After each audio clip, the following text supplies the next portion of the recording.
الحمد للہ رب العالمین الصلاۃ والسلام علی خاتم النبیین اما بعد فاعوذ باللہ من الشیطان الرجیم بسم اللہ الرحمن الرحیم۔ معزز خواتین و حضرات، آج منگل کا دن ہے اور منگل کے دن ہمارے ہاں مولانا روم رحمۃ اللہ علیہ کی شعر افاق کتاب مثنوی مولانا روم کا درس ہوتا ہے الحمدللہ۔ تو آج بھی انشاءاللہ مثنوی مولانا روم کا درس ہوگا۔ اس میں جو نئے ساتھی ہیں ان کے لیے میں اکثر عرض کرتا رہتا ہوں کہ مثنوی شریف ایک عجیب کتاب ہے، اشعار کی صورت میں ہے اور حکایات کی بنیاد پر بات چلتی ہے۔ دو باتیں اس میں، اشعار ہیں اور حکایات ہیں۔ نہ اشعار مقصود ہیں نہ حکایات مقصود ہیں، اس کے اندر جو مفاہیم ہے ان کو دیکھنا ہوتا ہے، اور وہ مفاہیم ماشاءاللہ بڑے خوبصورت انداز میں حضرت ان حکایات کے ذریعے سے اشعار میں بیان فرماتے ہیں۔ اشعار کا فائدہ یہ ہو جاتا ہے کہ یہ یاد رہتے ہیں۔ بہت سارے لوگوں کو مثنوی شریف کے بہت سارے اشعار یاد ہیں اور ویسے باتیں یاد نہیں رہتی، تو اس وجہ سے اس کی بہت ساری چیزیں ماشاءاللہ زبان زد عام ہے۔ ایک مشہور شعر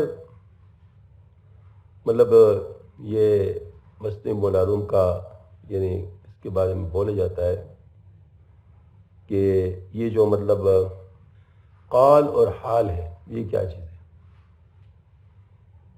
اور یہ بولنے والا حضرت مولانا روم رحمۃ اللہ جو بہت بڑے عالم ہیں، فاضل ہے، قال کے بڑے اسپیشلسٹ، وہ فرما رہے ہیں، تو ظاہر یہ قسم کے سب پر حجت ہے جو قال والے حضرات ہیں۔ فرماتے ہیں قال را بگزار مرد حال شو پیش مرد کامل پمر شو، ان قال کو ایک طرف کر دیں، اب مرد حال بن جاؤ اور اس کے لیے کسی مرد کامل کے سامنے اپنے آپ کو شکستہ کر لو، ان کی بات کے سامنے اپنی بات کو چھوڑ دو۔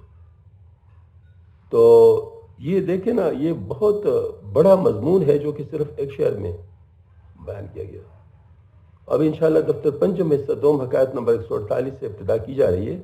حکایت جو ہی کی چادر پوشیدہ درمیان زنان نشستار کتے قد کے زنے اور بشنا و نارا کشید، جو ہی کی حکایت جس نے چادر پہن کر عورتوں کے درمیان بیٹھ کر ایک ایسی حرکت کی کہ عورت نے اس کو پہچان لیا اور نعرہ مارا۔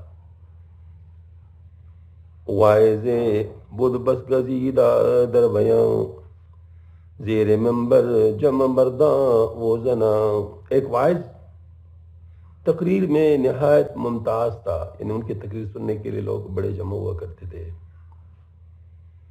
اس کے ممبر کے نیچے مرد اور عورتیں جمع تھی، دونوں یعنی۔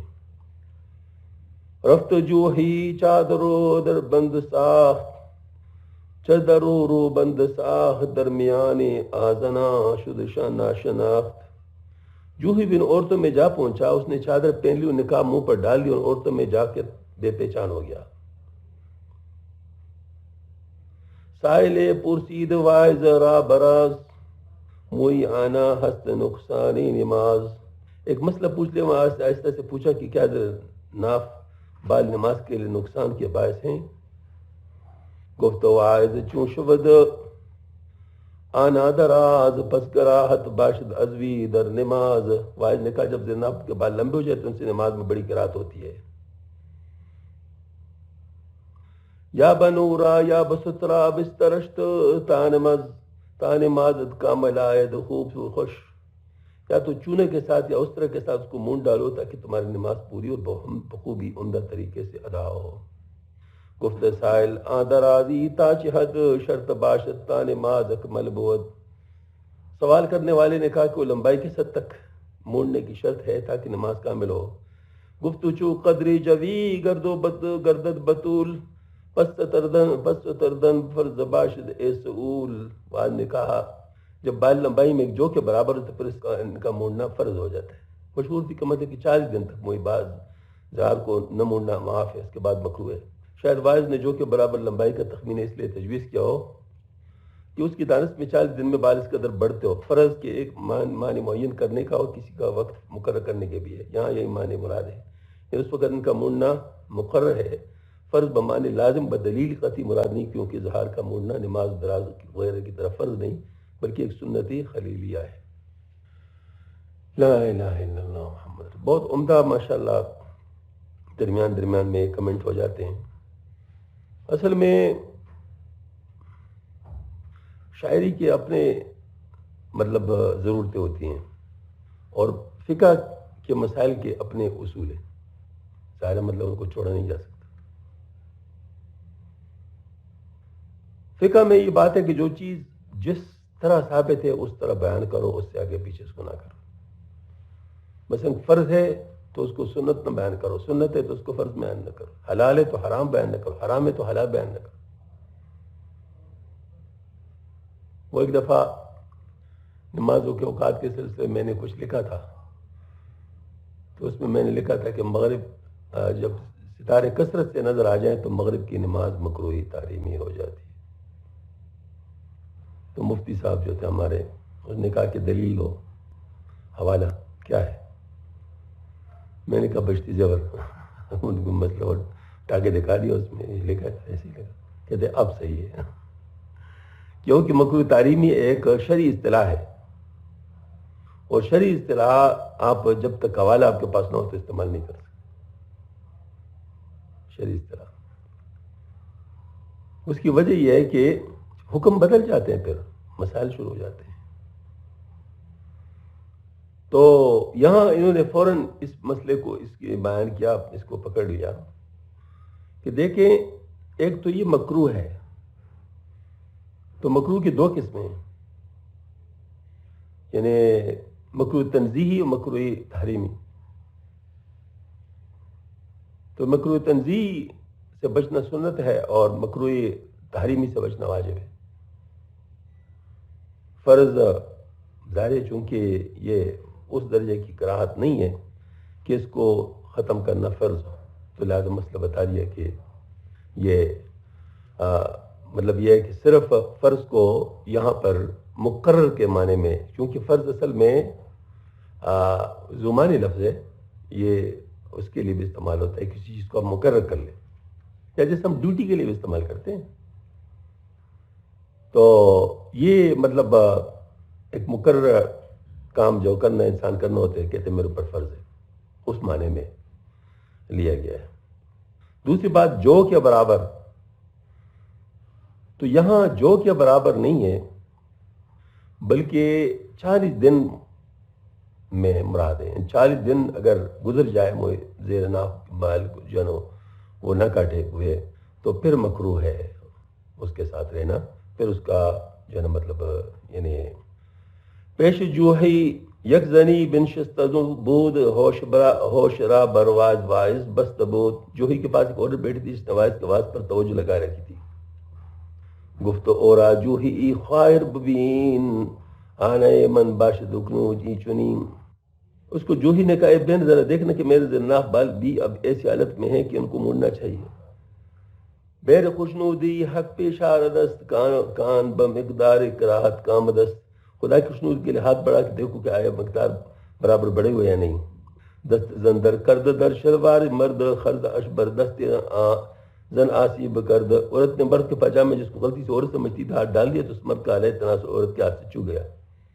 مرد عورت کا ہاتھ پکڑ اپنے پاجامہ میں ڈال دیا تو اس عورت کا صورت ثانی میں ہم نے معنی مناسب اس لیے ہے کہ حرکت بجائے عورت کے مرد سے زیادہ متوقع ہے اور ذات سے ایسی جرت غالباً غیر مظنون ہے. نارد زخت اندر حال زن گفت واعظ بردلش دد گفت من.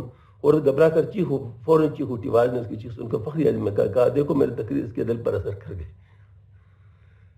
صد کرا از این زن بیا موزید وی چونکہ بردل زد را گفتی چنین. ہاں لوگوں اس بی بی سے کسی کو جب کہ ایسی تقریر اس کے دل پر اثر کر گئی. گفتنی بردل نزد بردست زد وائے اگر بردل زنت ای بی خرد. جو ہی مسخرہ بولا، دل پر اثر نہیں ہوا، ہاتھ پر ہوا ہے. ارے امک واعظ اگر دل پر اثر ہو تو غضب ہی ہو جاتا.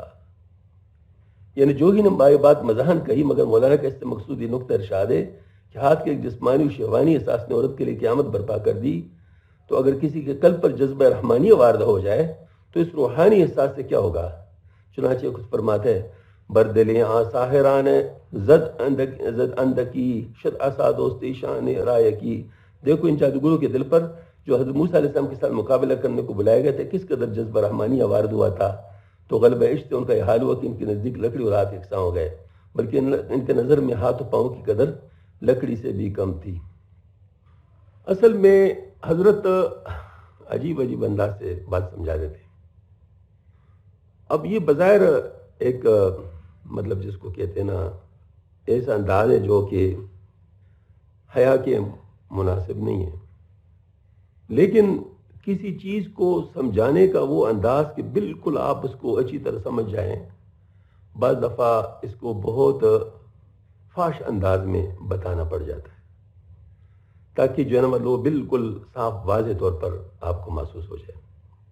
تو اب دیکھو کیا ہوتا ہے، صاف بات کرتا ہوں کہ چیزیں ضد کے ذریعے سے پہچانی جاتی ہے. تو ایک طرف جسمانیت اور ایک طرف روحانیت ہے. تو روحانیت کا پیک وہ ہے کہ جب اللہ کی طرف انسان متوجہ ہو، کسی اور چیز کی طرف متوجہ نہ ہو. اور جسمانیت یہ ہے کہ انسان بالکل خواہش نفس کی طرف متوجہ ہو، یعنی کسی اور چیز کی طرف متوجہ نہ ہو.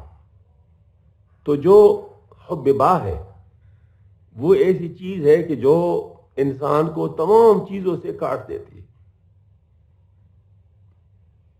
ایک وقت میں. پھر بعد میں بے شک اس پہ افسوس ہو، لیکن وہ بالکل کاٹ دیتی ہے انسان کو. یہ بات میں اس لیے کر رہا ہوں کہ حب باہ میں یہ مسئلہ ہوتا ہے کہ یہ انسٹنٹ ہوتا ہے اور اس کا پیک جلدی آتا ہے، اور جب پیک ختم ہو جاتا ہے تو توبہ کی توفیق بھی جلدی ہوتی ہے. یعنی یہ مطلب اس قسم کی ہے. جبکہ حب جاہ جو ہے اس طرح نہیں ہے، وہ اتنا جلدی نہیں جاتا. اگر آ جائے تو پھر اتنا جلدی نہیں جاتا. اس لیے فرماتے ہیں کہ یہ چیز صدیقین کے دل سے بھی سب سے اخیر میں جاتی ہے. ان حب جاہ جو ہے بڑا ہی مشکل کام ہے. اور حب مال یہ بین ہے. ہاں جی. تو یہ جو حب باہ ہے اس وجہ سے یہ جسمانیت کو بہت زیادہ یعنی پروجیکٹ کرتی ہے. مطلب یہ ہے کہ انسان اپنے جسمانی خواہشات کو اس کے ذریعے سے وہ زیادہ جان سکتے ہیں. اس میں کھانا پینا یہ اور اس طرح جو شیوانی چیزیں ہیں یہ سب شامل ہیں. تو کھانے پینے کے جب ہم دیکھتے ہیں تو جس وقت یہ کبھی فنکشنز ہوتے ہیں، کنوکیشن یا فنکشنز جو شادی بیاہ کے مطلب جو ہوتے ہیں، دعوتیں ہوتی ہیں، تو اس میں اچھے بھلے یعنی مہذب لوگ بظاہر وہ بھی غیر مہذب حرکتیں شروع کر لیتے ہیں. یعنی ایک جس کو کہتے ہیں نا مطلب ایک آدمی کی خوراک کی جگہ 4 آدمیوں کا اپنے پلیٹ میں ڈال لیں گے، اور یہ آگے پیچھے والے کو نہیں دیکھیں کہ میرے بارے میں کیا سوچیں گے، کیوں اس وقت اس پر ایک ہی جذبہ سوار ہے، باقی جذبے سارے سپریسڈ، وہ بے جا ختم. ہاں جی. یہ سب باتیں تو اس کی وجہ یہ ہے کہ وہ جو ہے نا اس وقت پیک اس کا آیا ہوتا ہے تو وہ نہیں کرتا. ایک دفعہ ایسا ہوا کہ ہمارے ہاں اس طرح وہ فنکشن تھا دفتر کا، تو چائے کا ترموس مطلب وہ جو کولر ٹائپ ہوتا ہے جیسے، تو وہ بھرا ہوا تھا، سماوار ٹائپ، ہاں وہ بھرا ہوا تھا. تو لوگ جو ہے نا مطلب اس پہ بڑا رش کیے ہوئے، کوئی اپنے کپس وغیرہ وہ سامنے کر. تو میں نے ساتھیوں سے کہا، میں نے کہا ہماری عزت اتنی کم نہیں ہے کہ اس کے لیے قربان ہو جائے، آئیے میں آپ کو خود پلاتا ہوں اپنے دفتر میں. تو وہی 3-4 ساتھی ہم آگے ہوں، میں نے چائے پلائی. میں نے کہا ایسی چائے ہوتی ہے، مطلب یہ کوئی جنت سے آئی ہوئی چائے نہیں ہے، مطلب بس ٹھیک ہے جی یہی چائے تو چلو ہم ادھر نہیں پیتے ادھر پی لیتے ہیں، کتنا کا پی لیں گے. یہ ایک بات ہوتی ہے. اس طرح یہ جو میوزک کا جو اثر ہے یہ بھی پیک پہ انسان کو لے جا سکتا ہے کسی بھی وقت. اس کا بھی ہم نے مظاہرے دیکھے کہ اچھا بھلے انسان ہوتا ہے اور بالکل آؤٹ آف کنٹرول ہو جاتا ہے. تو حضرت نے مثال اس کی دی ہے تو اب اس کے مقابلے کا روحانیت وہ پھر بعد میں سمجھ آ جاتی ہے کہ ان تمام چیزوں کو کاٹنا مطلب روحانی لحاظ سے یہ بات ہوتی ہے. یعنی آپ کے اندر اتنی روحانیت ہو کہ آپ ایسے موقع پر بھی آ جائیں لیکن آپ ماشاءاللہ اسٹیبل رہیں. تو یہ روحانیت ہے. ہم کہتے ہیں نا مطلب نفس کی اصلاح. تو نفس کی اصلاح کیسے ہوگی؟ مطلب اس طرح یہ کہ دیکھیں نا بڑے اچھے اچھے لوگ ہیں جو سمجھتے ہیں کہ ہماری اصلاح ہو گئی ہے لیکن این وقت پہ پتہ چلتا ہے کہ یہ مسائل ہیں. کبھی مال کے مسائل ہیں, کبھی جا کے مسائل ہیں, کبھی با کے مسائل ہیں, وہ بھی چیزیں سامنے آ جاتی ہیں. تو ان کو پروجیکٹ کرنے کے لیے, سمجھانے کے لیے حضرت نے اس کو کیا ہے. تو اگر اب یہ تمہید نہ بتائی جائے تو لوگ کہیں گے مولانا کیا کہہ رہے ہیں, اس طرح تو نہیں کہنا چاہیے. لیکن یہ ناصحین جو ہوتے ہیں وہ ان کو بعض دفعہ بہت وضاحت کے ساتھ, جیسے ڈاکٹر لوگ جب کسی چیز کو سمجھاتے ہیں اور وہ ایسے حیا والی جگہ کی ہوتی ہے تو وہ بات کھل کے کرتے ہیں نہیں کرتے. حتیٰ کہ ان کے میڈیکل اسٹوڈنٹ جو ہمارے سامنے باتیں کرتے ہیں تو ہم کہتے ہیں کیا کہہ رہے ہو یار, کیا کہتے ہیں ہم کیا کہہ رہے ہیں, ہمیں تو یہی بتاتے ہیں, ہمیں تو یہی سمجھاتے ہیں. تو ظاہر مطلب ہے کہ ان کا کام کی نوعیت اس طرح ہے. بلکہ بعض نے تو مجھے کہا کہ آپ کیا کر رہے ہیں, مطلب اس میں کیا مسئلہ ہے. تو مجھ سے کہتے اس میں ہے مسئلہ ہے. یعنی انسان کو سمجھانا اس طرح ہو کہ جس میں اس طرف نگاہ نہ جائے. تو یہاں پر یہ ہے کہ جو جذبہ رحمانیہ ہوتا ہے اس کا ضد وہ پھر جب دل پر چلے جائے تو کیا. تو حضرت نے ایک اور جگہ پر ایک شعر فرمایا ہے, علم گر بر دل زنی یار بود. کیا خوبصورت شعر ہے. علم گر بر دل زنی یار بود, علم گر بر تن زنی مارے بود. ہاں جی, علم اگر دل کے لیے استعمال ہو تو پھر تو یہ دوست ہے. علم اگر دل کے لیے استعمال ہو تو یہ دوست ہے, اور علم اگر یہ تن کے لیے استعمال ہو تو پھر سام ہے. پھر وہی بات کہ حضرت اتنے بڑے عالم ہو کے بات کر رہے ہیں, مطلب یہ کوئی ہے. اور آپ کو پتہ ہے کہ انسان اپنے شعبے کے بارے میں بات کر سکتا ہے, ان کا شعبہ یہی تھا, عالم تھے تو ساری چیزیں ان کو معلوم تھی. تو یہ بات بھی ہے کہ علم کو اگر دل کے لیے استعمال کیا جائے, مطلب یہ ہے کہ اللہ پاک کے تعلق کے لیے استعمال کیا جائے تو سبحان اللہ ایک بڑی بات ہے. اور اگر تن کے لیے استعمال, جسمانی خواہشات کے لیے استعمال کیا جائے تو پھر تو سام, پھر تو جگہ جگہ ڈسے گا اور بہت بری طرح ڈسے گا. ہاں, غرض پیری در رہائی تو عصا, پیش رنجت کاں گرو از دست و پا. چنانچہ اگر تم کسی بوڑھے سے اس کی لکڑی چھین لو تو اس کا رنج جادوگروں کی مذکور جماعت کی اس رنج سے زیادہ ہوگا جو انہیں ہاتھ پاؤں کے کٹنے پر پہنچا. نعرہ لا دیر بر گردد رسید ہی ببر چون جان زکو جان کندن رسید. یہ سمجھا رہے ہیں کہ دیکھو ان کا جذبہ رحمانیت اتنا تیز تھا کہ ان کو ہاتھ پاؤں کٹنے کا وہ تکلیف نہیں ہوئی جو ایک عام بوڑھے کو اگر آپ اس سے عصا چھین لے جو تکلیف اس کو ہوتی ہے. یعنی یہ بات ہے. اور یہ باقاعدہ مجھے نہیں معلوم, آپ حضرات کو پتہ ہوگا شاید, حدیث شریف میں بھی ہے کہ جو شہید ہوگا وہ بار بار وہ کہے گا کہ میں پھر زندہ ہو جاؤں, پھر مارا جاؤں, ہاں جی, پھر زندہ ہو جاؤں, پھر مارا جاؤں. ہاں جی, تو یہ مطلب اس کی وجہ کیا ہے؟ اس کی وجہ ہے کہ اس وقت وہ جذبہ رحمانیہ جو ہوتا ہے, اللہ کے ہاں نام پہ قربان ہونا, وہ اتنا لذیذ ہوتا ہے کہ اس کے سامنے اور کوئی چیز نہیں ٹھہرتی. بلکہ ایک صحابی کا قول ہے, صحابی رضی اللہ تعالیٰ عنہ, جو جہاد میں مطلب ظاہر کافر کے مقابلے میں, جو بعد میں جب ملاقات ہوئی تو پوچھا ان سے کہ کمال ہے, آپ لوگ ایسی نیزوں پہ اور ایسے تلواروں پہ پڑھتے ہیں, جہاں آپ لوگ ڈرتے نہیں ہیں؟ تو انہوں نے کہا ہمیں تو موت آپ کے شراب کے پیالے سے زیادہ عزیز ہے. یعنی آپ کو شراب کے پیالے کے اتنا زیادہ شوق نہیں ہوگا جتنا ہمیں موت کا شوق ہوتا ہے, ان شہادت کے موت کا. تو یہ بات بالکل سچی بات ہے. اس دور میں بھی میں نے ایسے لوگ دیکھے, اس دور میں بھی جو شہادت ایسے مانگتے تھے اور پھر بعد میں ہو بھی گئے شہید،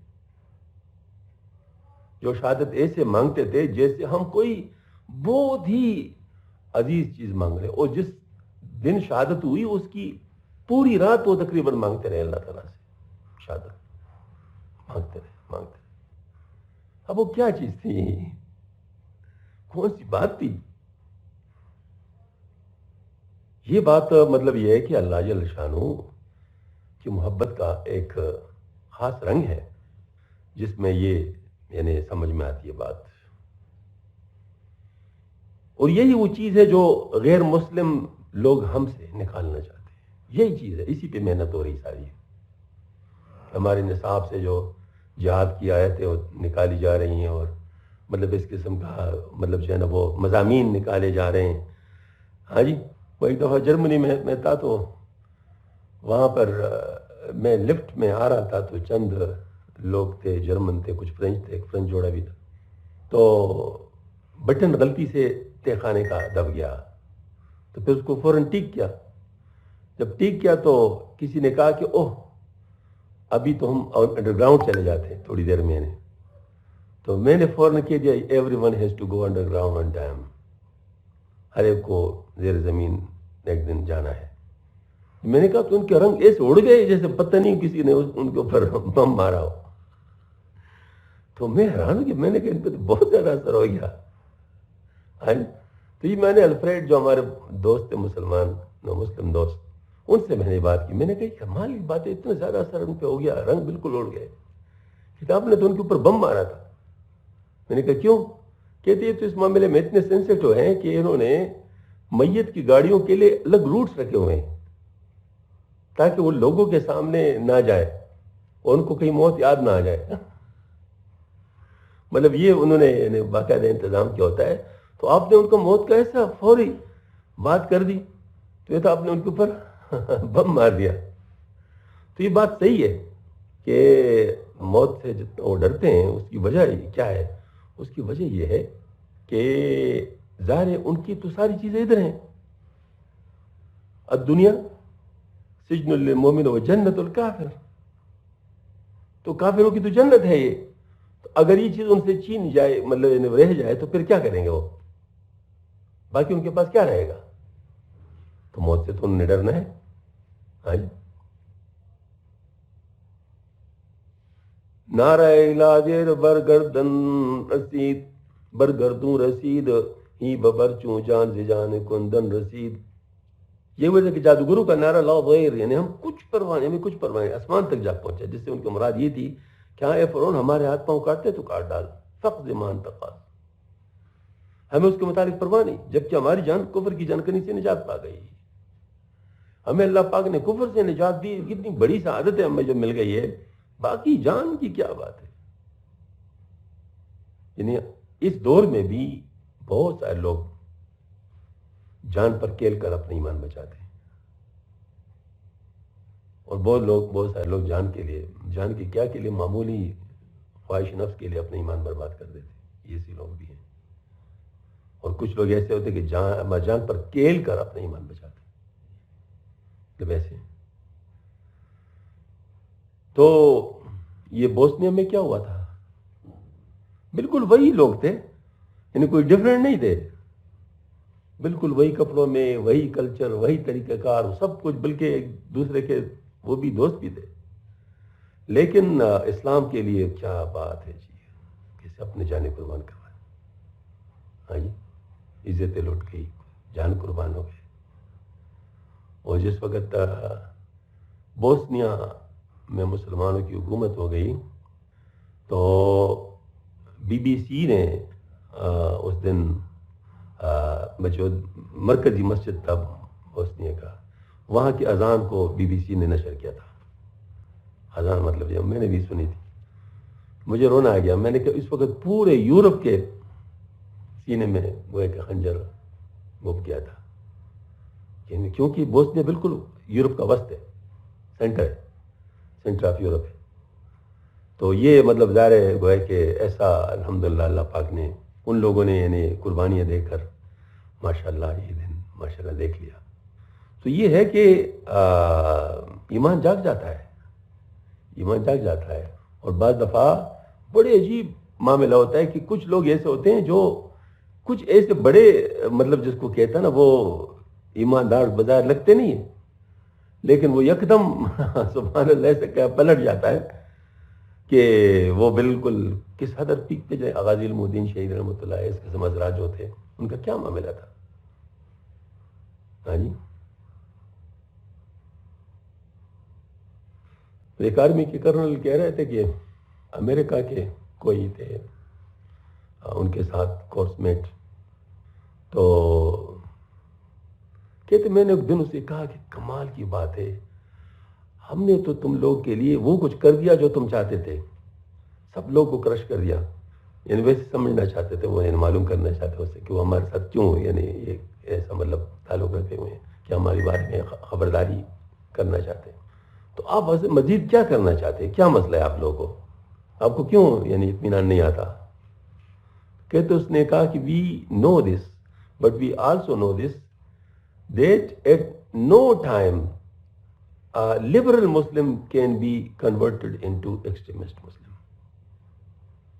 کوئی مطلب ہمیں پتہ نہیں ہے کہ کس وقت ایک لبرل مسلمان ہے جس کو کچھ بھی پرواہ نہیں لگتا ہے، لیکن وہ یکدم ایکسٹریمسٹ بن جائے گا اور جان پر کھیل جائے گا اور وہ کچھ کر لے گا جو کہ ہم اس بات سے ڈرتے ہیں. تو بات تو صحیح ہے، مسلمانوں کے اندر جب ایمان جاگ جاتا ہے تو پھر مطلب ایسا کچھ ان سے مطلب حالات سرزد ہو جاتے ہیں کہ پھر وہ کفر حیران ہو جاتا ہے. ہاں جی، تو یہ بات تو ہے. اس وجہ سے بے شک وہ کتنی محنت کیوں نہ کرے، لیکن مسلمانوں کے اندر یہ چیز موجود ہے، ان سے یہ چیز نکالی نہیں جا سکتی. بے شک وہ کتنے گندے ماحول میں کیوں انہیں چلے جائیں، ٹھیک ہے وقتی طور پر اس گند میں شامل ہوں گے، لیکن یکدم پتہ نہیں کس وقت ان کی آنکھیں کھل جائیں اور بس یہ ورژن بالکل 180 ڈگری بالکل واپس. تو یہ چیزیں ہوتی ہیں. لا الہ الا اللہ محمد رسول ما بدانستی ممائی تن نعیم از ورائے تن بیزدہ میزعیم. ہم کو معلوم ہو گیا کہ ہم محض جس میں عنصری نہیں ہے بلکہ بدن تو ہمارا ایک اعلی کار ہے اور بدن سے ماورا حق تعالیٰ کے ساتھ زندہ ہے. یہ جادوگروں کا یعنی وہ ہے کہ بتا رہے ہیں یعنی فرعون تیری تیغ و خنجر کا اثر ہمارے جسم پر ہو سکتا ہے اور جسم کو ہم پہلی فانی ہوئی سمجھتے ہیں، ہماری زندگی حق تعالیٰ کے ساتھ ہے جو حی لا یموت ہے، بس تیرے قطع و برید سے ہماری زندگی منقطع نہیں ہو سکتی. وہ قرآن پاک کی اس آیت کی تشریح ہے نا، مطلب جو ہے نا وہ قرآن پاک میں جو ہے فقز مان انتقال کیا ہے آگے عادل حیات ماشاء اللہ. تو مطلب تم اس زندگی کے بارے میں کچھ کر سکتے ہو نا، آگے تو کچھ نہیں کر سکتے، آگے کا معاملہ تو اللہ تعالیٰ کے ساتھ ہے. ہاں جی، ایک خونک را کے ذات خود شناخت اندر امنے سرمدی قصری بساخت. مبارک ہے وہ جس نے اپنی ذات کو پہچان لیا اور ابدی امن کے اندر اپنے لیے ایک محل تعمیر کر لیا. یعنی ذات کو پہچاننے کا مطلب کیا ہے وہ ذرا عرض کرتا ہوں. انسان کامل جس کو اللہ تعالیٰ اپنا خلیفہ بنانا چاہتا تھا، اس کے جو صفات ہو سکتے ہیں اس کی صلاحیت ہر انسان کے اندر موجود ہے. بے شک کوئی ضائع کیوں نہ کرے، لیکن ہے صلاحیت ہر انسان کے اندر، حتیٰ کہ کافر میں بھی موجود ہے، وہ صلاحیت موجود ہے. آخر عمر رضی اللہ تعالیٰ پہلے جب مسلمان نہیں تھے تو کیا کر رہے تھے، اور جس وقت مسلمان ہو گئے تو پھر کیا مطلب ان کے جسم میں کوئی تبدیلی آئی تھی؟ تو پہلے تو مطلب موجود تھا نا، تبھی تو بعد میں اس طرح اس کا ظہور ہوا. تو کافر میں بھی وہ صلاحیت موجود ہوتی ہے. ہاں اس کے لیے گویا کہ وہ انوائرمنٹ چاہیے ہوتا ہے، وہ مطلب طریقہ کار چاہیے ہوتا ہے جس سے وہ نمو پالے اور مطلب وہ چیز ظاہر ہو جائے. یعنی ہمارے تصوف کے اندر دو چیزیں ہیں، اس کو اچھی طرح سمجھنے ہیں، یہ بہت بڑا نقطہ ہے. تصوف کی بنیاد دو چیزوں پر ہے، کیونکہ تصوف بذات خود ذریعہ ہے، یہ کوئی مقصود نہیں ہے، مطلب ذریعہ ہے. اور اس ذریعے کے لیے دو ذریعے ہیں یعنی گویا کہ اس ذریعے کی دو ذریعے ہیں، دو طریقے سے گویا کہ یہ کام کرتا ہے. کیا سر؟ ایک وہ جو ہمارے اندر ہیں لیکن ہم نے ان کو دبایا ہوا ہے، لیکن دبانا نہیں، ان کو ظاہر کرنا چاہیے. اور ایک وہ جو ہمارے اندر ہیں جن کو دبانا چاہیے کیونکہ ان کو ایسا نہیں ہونا چاہیے، یعنی رذائل اور فضائل. رذائل اور فضائل، یعنی فضائل سے مراد وہ صلاحیت ہے جو انسان کے اندر ہے، لیکن وہ ہمارے رذائل کی وجہ سے دبی ہوئے ہیں. ہر رذیلے کے پیچھے ایک فضیلت ہے. ریا کے پیچھے کیا ہے؟ اخلاص. آپ ریا کو دبا دیں تو اخلاص آگے آ جائے گا. ہاں جی، یعنی ریا کا نہ ہونا اخلاص ہے اور اخلاص کا نہ ہونا ریا ہے. تو اسی طریقے سے ہر رذیلے کے پیچھے ایک فضیلت ہے. اب کیا کرنا ہوتا ہے؟ اس فضیلت کو باہر نکالنا ہوتا ہے اور اس رذیلے کو دبانا ہوتا ہے. رذیلے کو دبانے کے لیے مجاہدہ ہے اور فضیلت کو اجاگر کرنے کے لیے یہ فائلہ ہے. بس فائلات اور مجاہدات یہ دو چیزیں ہیں جو تصوف کے بنیاد ہیں. فائلات اور مجاہدات، بغیر اس کے کام نہیں ہو سکتا. اگر آپ صرف فائلات لیتے ہیں اور مجاہدات نہیں کرتے پھر بھی کام نہیں ہوگا. صرف مجاہدات کرتے فائلات نہیں کرتے پھر بھی کام نہیں ہوگا. تو اس کا مطلب ہے کہ آپ کو دونوں کرنے ہیں. تو اس وجہ سے مطلب ظاہر ہے آپ کو یہ استعمال کرنے ہوتے ہیں. اور شیخ چونکہ اس طریقے کو جانتا ہے کہ کسی رذیلے کو کیسے دبایا جا سکتا ہے اور کسی فضیلت کو کیسے حاصل کیا جا سکتا ہے، وہ اس کام کو چونکہ جانتا ہے، اس کے اوپر گزرا ہوتا ہے. لہٰذا آپ جب اس کے ساتھ اپنے آپ کو اٹیچ کرتے ہیں اس مقصد کے لیے اٹیچ کرتے ہیں تاکہ وہ آپ کو مطلب اس راستے پر لے جا سکے. بس یہی کام ہوتا ہے، ورنہ چیزیں آپ کے اندر خود موجود ہے. میں نے کوئی بڑی ضرورت والی بات تو نہیں کی، کیوں بتا رہا ہوں؟ بعض لوگوں کو شاید یہ بری لگے. ان کا خیال ہوتا ہے شیخ ان میں ڈالتا ہے. کہتے ہیں نہیں کہتے؟ شیخ نہیں ڈالتا، اللہ پاک نے پہلے سے رکھا ہوا ہے. میرے نظر اللہ پاک کیوں نہ جائے؟ جانا چاہیے نا. اللہ تعالیٰ نے پہلے سے رکھا ہوا ہے. فَأَلْهَمَهَا فُجُورَهَا وَتَقْوَاهَا. دونوں چیزیں ہیں نہیں ہیں؟ دونوں چیزیں پہلے سے الہام ہے. البتہ صرف یہ بات ہے شیخ کیا کرتا ہے، وہ پروسیجر بتاتا ہے کہ کیا کرو تاکہ فضائل آگے آ جائیں اور رذائل دب جائیں. اور اس پورے پروسیجر کو جانتا ہے، اس طریقے کو جانتا ہے، کیونکہ یہ بڑا کمپلیکیٹڈ چیز ہے. آپ تھوڑا سا غور کر لیں، معاشرت کے مسائل کو سیٹل کرنا کتنا مشکل ہے. ہمارے پشتوں میں کہتے چندخ تللی، یعنی مینڈو کو کتولنا ہوتا ہے. مینڈو کو کتولنا یہ ہوتا ہے کہ آپ نے اتنے مینڈک رائے دل سے جمپ لگا دیا، پھر آپ اور ڈالے، پھر وہ جمپ لگا دیا. تو وہ یہ مطلب ایک رذیلے کو دباؤ دوسرا آیا، دوسرا رذیلے جب تیسرا ہے، مطلب یہ گویا کہ ایک عجیب قسم کا انوائرمنٹ ہوتا. اب شیخ کا کام کیا ہوتا ہے؟ وہی ایک تو کنٹرول ڈوز دینا، ایک دم سارا نہ دینا، یہ مطلب شیخ کی ذمہ داری ہوتی. اور دوسرا یہ ہے کہ راستے پہ باقاعدہ طریقے سے چلانا تاکہ وہ اس راستے کو طے کر سکے. تو یہ جو بات ہے مطلب ظاہر ہے وہ وہی کر سکتا ہے جو کہ پہلے اس راستے پہ گزرا ہو. جو پہلے راستے پہ اس گزر، جس حضرت مجدد صاحب نے فرمایا کہ اگر کوئی کسی نے سلوک نہیں تو ہے کیا، تو نہ وہ خود پہنچے نہ دوسروں کو پہنچا سکتا ہے. نہ وہ خود پہنچائے نہ دوسروں کو اس کی وجہ یہی ہے کہ جو خود نہیں اس راستے پہ گیا تو دوسروں کو کیسے لے جا سکتا ہے، اس کو معلوم ہی نہیں. تو یہاں پر بھی یہ والی بات ہے، جس نے اپنی ذات کو پہچان لیا، اپنی صلاحیتوں کو پہچان لیا، اپنی صلاحیتوں کو پہچان لیا کہ مجھے اللہ نے کیا دیا ہوا ہے اور اس کو میں استعمال کروں. میں آپ کو کیا بتاؤں، علامہ اقبال کی پوری شاعری صرف اس چیز پر ہے، اگر میں کہہ سکتا ہوں تو پوری شاعری صرف اسی نقطے پہ ہے. اس کو ایلیبوریٹ کر رہے، اسی کو آگے بڑھا، اسی کو ایکسپلین کر رہے، اسی کو سمجھا رہے، مختلف الفاظ میں سمجھا رہے ہیں. تو شاہی ہے بسیرا کر پہاڑوں کی چٹانوں میں، نہیں تیرا نشے من قصد سلطانی کی گنبد پر، تو شاہی ہے بسیرا کر پہاڑوں کی چٹان. یہی چیز سمجھا رہے ہیں کہ تو شاہین ہے، تو مومن ہے، تو اللہ پاک کا خاص مطلب وہ خلیفہ ہے، تو ان چیزوں میں کیوں پڑ گیا، دنیا کی چیزوں میں؟ اور وہ کیا مطلب مجھے زیادہ اشعار تو یاد نہیں ہوتے، تو اس میں انہوں نے یہ بھی کہا کہ وہ تیرا سفینہ تو ہے بحر بے قرار کے لیے، تو فرات میں پنس گیا ہے، تیرا سفینہ تو ہے بحر بے قرار کے لیے. تو ان چیزوں میں پڑھ، مہر و ماں مشتری کو ہمیں نہ سمجھا تمہیں، قافلہ تکر فدا کے پیش اور ہم میں رہ گیا، مہر و ماں مشتری کو ہمیں نہ سمجھا تمہیں. وہ یہی بار بار کہہ رہا ہے کہ ہمارا کام کیا تھا، ہم کس چیز کے لیے بنائے گئے تھے، اور ہم کس چیز میں پڑ گئے ہیں، اور وہ کون سے کام کر رہے ہیں. خودی کا مطلب صرف یہی ہے علامہ اقبال کا، اس کے علاوہ اور کوئی نہیں ہے. یعنی اپنے نفس کو پہچاننا، اپنے صلاحیتوں کو جاننا، وہ مقام جاننا جو اللہ تعالیٰ تجھے دینا چاہتا ہے. وَإِذْ قَالَ رَبُّكَ لِلْمَلَائِكَةِ إِنِّي جَاعِلٌ فِي الْأَرْضِ خلیفہ، وہ والی بات سمجھ میں آ جانا. یہ جو ہے نا مطلب اصل بات تھی، علامہ اقبال اس بات کو سمجھانا چاہتے تھے.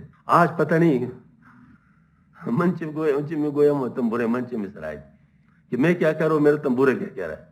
ہاں جی، تو علامہ اقبال کے جو شارحین ہیں پتہ نہیں وہ کون سی باتیں کر رہے ہیں. اصل بات جو ہے نا وہ یہ تھی کہ وہ قوم کو جگانا چاہتے تھے. ان کی خفیہ جو مطلب صلاحیتیں ہیں، صلاح الدین ایوبی رحمۃ اللہ علیہ بننے کی، اور خالد بن ولید بننے رضی اللہ تعالیٰ کے بننے کی، اس طرح. اور تو یہ جو ہے نا مطلب وہ کہتے تم وہ بن جاؤ، تم اس طرف آ جاؤ، یہ تم کن چیزوں میں پڑ گئے ہو. خداوند کیا مجھے شکایت ہے مجھے عرب خداوندان مکتب سے، سبق شاہی بچوں کو دے رہے ہیں خاک بازی کا.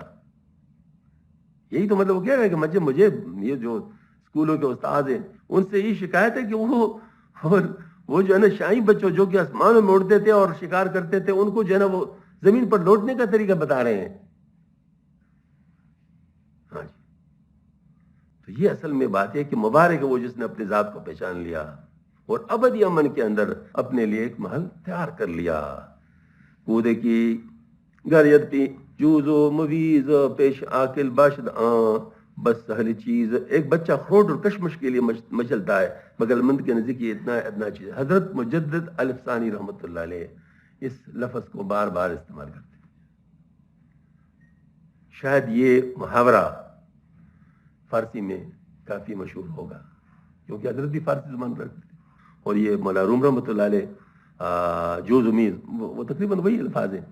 تو یہ کچھ زیادہ استعمال مطلب ہوتا ہوگا. تو حضرت بھی بار بار کہتے ہیں کہ یہ خروٹ و کشمش کیا اس پہ کنات کر رہے ہو، آگے بڑھو. حضرت کا بھی یہی بات ہے، میسج ہے کہ آگے بڑھو آگے بڑھو. اس وجہ سے علامہ اقبال نے حضرت مجدد صاحب رحمۃ اللہ علیہ کے باقاعدہ اس کے بارے میں اشعار گئے. اور جو نا مطلب میں گیا تھا مطلب ان کے مزار پر، اور ایسا ہاں جی جس جہانگیر کے آگے.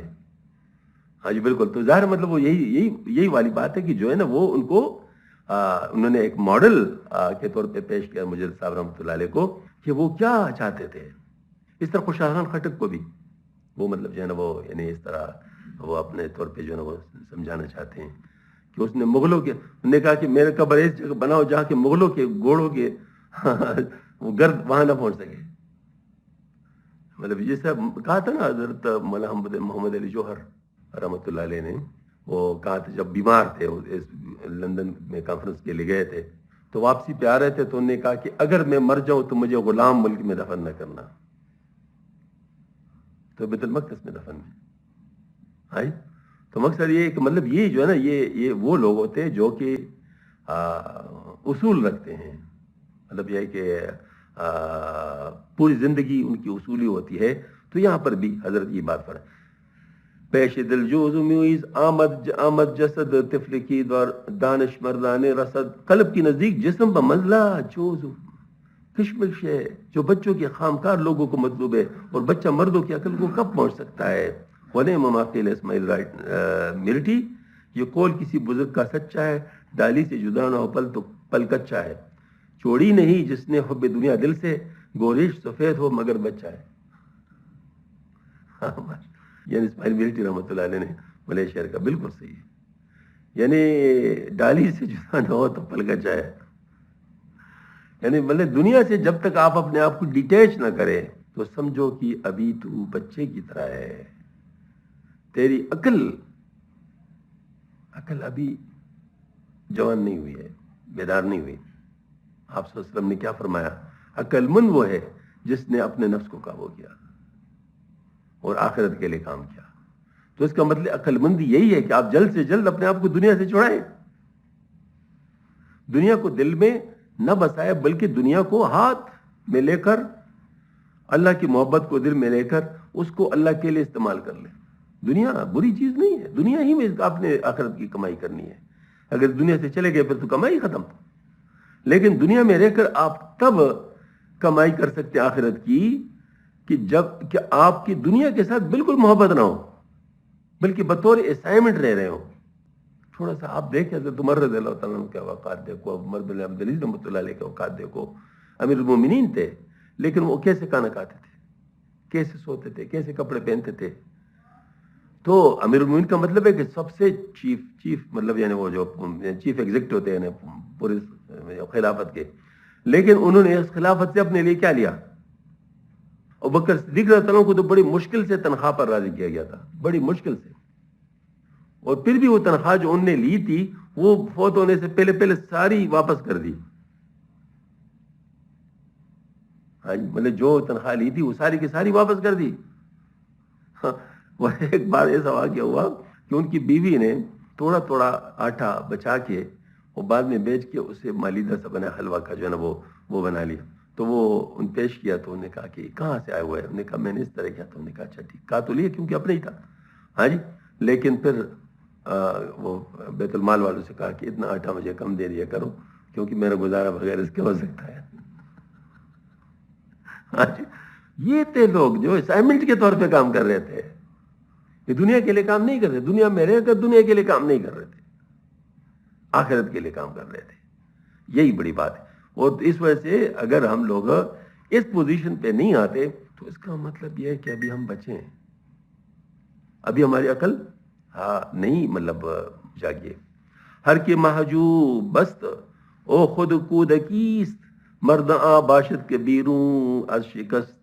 سبحان اللہ. جو شخص غفلت کے حجاب میں ہے وہ ایک طرح سے بچہ ہے. مرد تو وہ ہوتا ہے جو شک سے باہر ہو. یعنی یہاں سوال کہ داڑھی مونچھ والے کو تم بچہ کیوں کر کے، تو آگے اس کا جواب ارشاد فرماتے ہیں گر بریش و خایا مردستی کسی، ہر بڑی راریش منہ باشد بسی. اگر کوئی شخص بہت داڑھی ہوتی کی بدولت مرد ہو سکتے ہیں تو بکرے کی بھی داڑھی بکثرت ہوتے ہیں، تو اس کو بھی مرد کہنا چاہیے. ہاں جی. پیشوائی بد بود آبت شتاب می برد اصحاب رہا پیشی قصاب. بس خام کار آدمی نہیں بلکہ بکرا ہے. اور ایسا بکرا ایک برا پیشوا ہوتا ہے جو اپنے ساتھیوں کو جلدی کسائی کی طرف لے جاتا ہے. یعنی غافل و بدعمال آدمی ساتھیوں کو بھی تباہ کر دیتا ہے.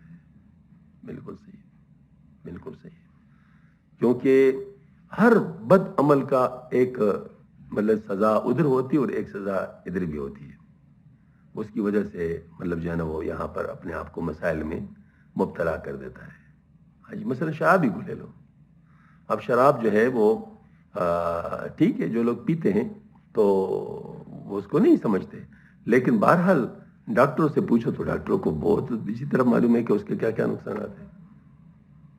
مطلب وہی کوئی ایسی بات نہیں ہے کہ اس کو جانتے نہیں ہیں. ہاں جی. وہ ایک دفعہ میں گیا تھا جرمنی میں ڈاکٹر کے پاس، تو میں نے اس سے کہا can you check my liver? تو اس نے کہا no I will not check it because you are Muslim. میں آپ کا لیور نہیں چیک کروں گا کیونکہ آپ مسلمان ہیں. میں نے کہا وائی؟ نے کہا because you don't take alcohol. کیونکہ آپ شراب نہیں پیتے تو آپ کا لیور خراب نہیں ہو سکتا. یہ بالکل مجھے اس نے فیس ٹو فیس کہہ دیا. کیونکہ آپ شراب نہیں پیتے لہٰذا آپ کا لیور خراب نہیں ہو سکتا. دیکھیں مطلب وہ خود یعنی مطلب اس طرح کہہ رہے ہیں. تو اس کا مطلب یہ ہے کہ اللہ تعالیٰ نے ہمیں جو چیزیں حلال کی ہیں اس میں سے کوئی چیز نقصان کا بتاؤ. اگر آپ بیمار نہیں ہیں تو بیمار کے لیے تو معاملہ مختلف ہو جاتا ہے. لیکن اگر صحت مند آدمی ہے تو مجھے ایسی چیز بتا دو جو اسلام نے حلال کی ہو اور وہ صحت کے لیے نقصان دہ ہو. نہیں. اور کافروں کی چیزوں کے میں آپ کو بہت سارے بتا سکتا ہوں کہ یہ نقصان دے، یہ نقصان دے، یہ نقصان دے، یہ نقصان دے. ہاں جی. تو اس کا مطلب اللہ پاک ہمیں صحیح کھلانا چاہتا ہے، صحیح پلانا چاہتا ہے، صحیح کرانا چاہتا ہے، صحیح دلوانا چاہتا ہے. اب اس بات کو اگر ہم سمجھ لیں تو ہمیں کام آئی یہ بات ہے. تو حضرت یہی بات سمجھا رہے ہیں. ریش را شانہ زدی کی سابقم سابقی لیکن بسوئی درد و غم. عجیب پیشوا صاحب، تم تو اس عمر میں اپنی داڑھی کو کنگھی کرتے ہو، تیل ملتے رہوگے کہ میں لوگوں کا رہبر ہوں. بے شک تم رہبر ہو، لیکن ان کی درد و غم کی طرف لے جاتے ہو، نہ کہ ابدی مسرر کی طرف. رہبر تو ہو، لے تو جا رہے ہو، لیکن کہاں پر؟ کہتے حضرت بغدادی رحمۃ اللہ سے کسی نے کہا کہ کچھ لوگ کہہ رہے ہیں کہ ہم فاصل ہو گئے، لہذا ہمیں شریعت پر چلنے کی ضرورت نہیں ہے. تو حضرت نے پہلے فکرہ فرمایا صدقو فی الوصول. تو جو لوگ کہہ رہے تھے اس کی جان نکل گئی، حضرت نے بھی ان کی تائید فرمائی. تو ولیکن الی السقر، ٹھیک ہے واصل ہو گئے، لیکن سکر کے واصل ہو گئے، اللہ کے واصل نہیں ہے. صدقو فی الوصول ولیکن الی السقر.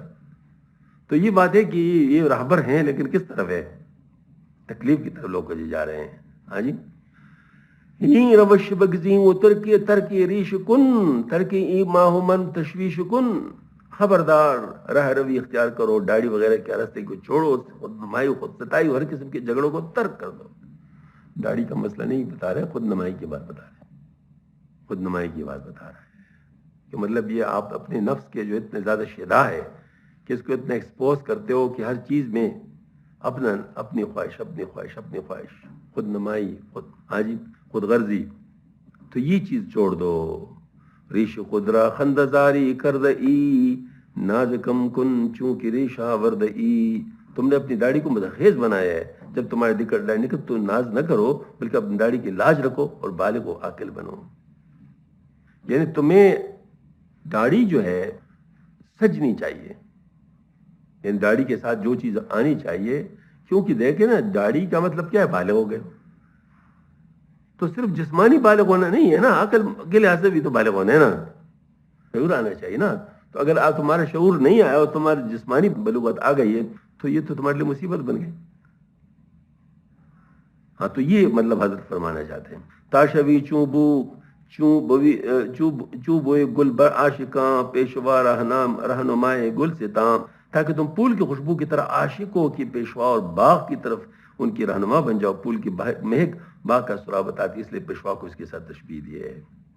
چیست بوئے گل دمے عقل و خرد خوشکلاؤ زرے باغ ابد. بوئی گل سے ہماری ایک مراد ہے، عقل و دانش کی بات مراد ہے، جو ابدی زندگی کے باغ کے راستے کی طرف لے جانے والی ہے. تو حضرت گویا کہ اس میں جو چیز سمجھانا چاہتے ہیں وہ یہ بات سمجھانا چاہتے ہیں، عقل اصل کیا ہے اور اس کے استعمال کس چیز کے لیے اصل ہے. یہ مطلب حضرت یعنی اشعار میں یہ بتانا چاہتے ہیں کہ عقل و دانش جو ہے یہ واقعی بہت بڑی چیز ہے، لیکن عقل و دانش ہے کیا، نمبر ایک، اور پھر اس کو کس چیز کے لیے استعمال ہونا چاہیے. دوسری بات، یقین جانیے کہ یہ عقل اللہ تعالیٰ کی بڑی دولت ہے اور اس کو مس یوز نہیں کرنا چاہیے، غلط استعمال نہیں کرنا چاہیے، بلکہ اس سے انسان کو، جیسے مثال کے طور پر میں کسی راستے میں پھنس جاؤں اور اپنا عقل استعمال کر کے بغیر کسی سے پوچھے میں راستہ صحیح دریافت کر لوں، تو یہ ایک دنیاوی عقل کی بات ہوگی. اسی طریقے سے میں اگر خود سوچوں کہ حقیقت کیا ہے اور دنیا کیا اور آخرت کیا ہے، اور مجھ پر وہ چیز کھل جائے، تو اصل عقل یہی ہے، کیونکہ وہ بھی تو راستہ ہے نا. ہاں جی، وہ بھی تو راستہ ہے. تو اس راستے کو میں اگر پہچان لوں، اب اس کی ضرورت کیوں ہے وہ بتاتا ہوں. اس کی ضرورت کیوں ہے؟ خود سے جاننا، یعنی اتنی صلاحیت ہو جانا کہ اگر آپ کو کوئی دھوکہ دینا چاہے تو دھوکہ نہ کھائیں. اگر آپ کو کوئی دھوکہ دینا چاہے، مثلا شیطان آپ کو دھوکہ دینا چاہے، تو آپ کم از کم شیطان کے دھوکے سے دھوکہ نہ ہو. نفس آپ کو گویا کہ غلط چیز کی طرف لانا چاہے تو آپ اتنی عقل آپ میں ہو کہ آپ سمجھ جائے کہ یہ بات ٹھیک نہیں ہے، یہ میں کیا کر رہا ہوں. ہاں جی، کیا کر رہا ہوں. گویا کہ یوں سمجھ لیجئے کہ عقل و دانش آپ کو الارم کرتی ہے، انفارم کرتی ہے. آگے جو اس پہ مزید پھر ہمت ہے کہ اس کے مطابق آپ کام کر لیں. لیکن وہ چیز بھی کم از کم انڈسٹرب ہو کہ آپ کے نفس آپ کو ڈسٹرب نہ کر سکے کہ آپ کسی چیز کو صحیح چیز کو غلط نہ سمجھے اور غلط چیز کو صحیح نہ سمجھے. ہاں جی مطلب یہ کم از کم اتنا عقل مند ہونا چاہیے کہ اتنا مطلب اس وجہ سے دو جس کو کہتے ہیں نا وہ ہیں انسان کے زونز. ایک عقل و جس کو کہتے ہیں دل و دماغ جس کو کہتے ہیں. ہاں دل و دماغ میں یعنی مطلب دل بھی انفارمیشن کیچ کرتی ہے, فہم اس میں ہوتا ہے اور عقل میں بھی ہوتا ہے, تو یہ دونوں مل کے ایک فہم کا ایک زون ہے. دوسرا قلب و جگر ہے یعنی نفس اور قلب.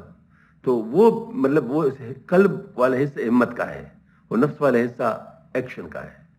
تو اس کا مطلب ہے کہ جو فیصلہ ادھر عقل و دل و دماغ نے کیا اس فیصلے کو نافذ کرنے کے لیے قلب و جگر ہونا چاہیے, ہمت ہونی چاہیے, تاکہ مطلب یہ ہے کہ وہ کام انجام دے سکے. اور یہ دونوں چیزوں کو ایکٹیویٹ کرنا یہ تربیت ہے. دو چیزوں کو ایکٹیویٹ کرنا کیا ہے؟ یہ تربیت ہے. اسی کے لیے ساری محنت, اسی کے لیے ساری کوشش ہے. اللہ جل شانہ ہم سب کو اسی راہ پر لے آئے کہ صحیح تربیت ہماری ہو جائے اور ہم اپنے آپ کو نقصان بچانے سے بچا سکے اور جو فائدے کی چیز ہے اس کو لے سکے, اپنے اللہ کو راضی کر سکے. وآخر دعوانا الحمدللہ رب العالمین. اب انشاءاللہ ہم ذکر کریں گے.